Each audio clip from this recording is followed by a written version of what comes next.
नियोजन नीति के मामले पर झारखंड का पक्ष और विपक्ष दोनों एक प्रकार से शिक्षित बेरोजगारों के साथ भयंकर धोखेबाजी किया है। अभी भी नुरा कुश्ती जारी है, लेकिन किसी के पास भी नियोजन नीति का ठोस प्रारूप नहीं है। इस अवस्था में शिक्षित बेरोजगारों के साथ भयंकर शोषण जारी है। आदिवासी सेंगेल अभियान की मांग है अविलंब प्रखंडवार नियोजन नीति लागू किया जाए।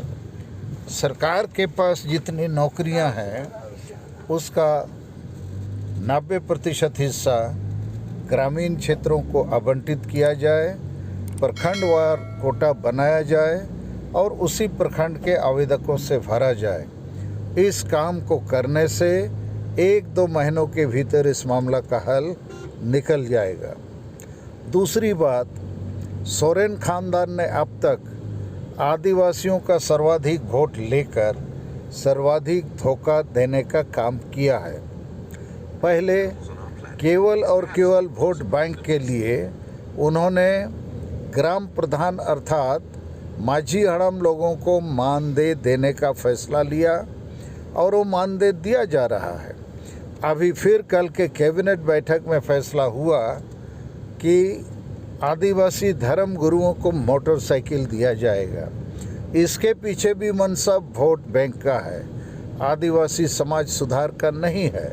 चूँकि परंपरा के नाम से वंशानुगत नियुक्त माझी हड़म आदि 99% अनपढ़, पियक्कड़, संविधान कानून से अनभिज्ञ, देश दुनिया की कोई जानकारी नहीं रखते हैं, तो उनको मानदेय देकर, मोटरसाइकिल देकर आदिवासी समाज का भला नहीं होना है।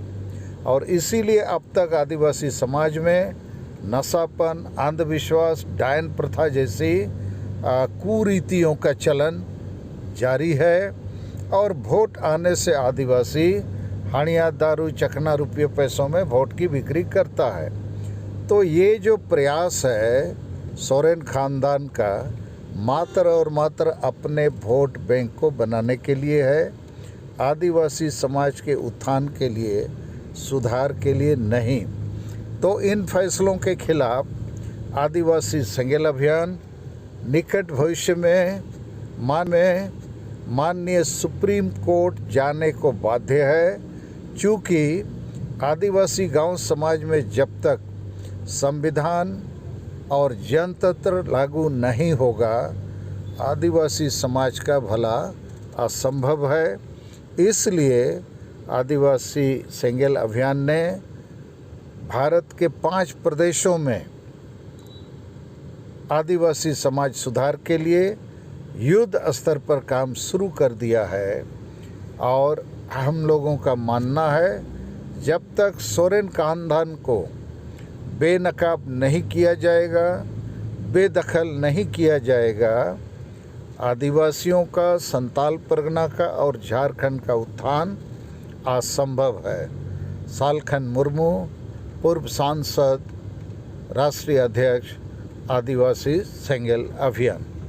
जोहार।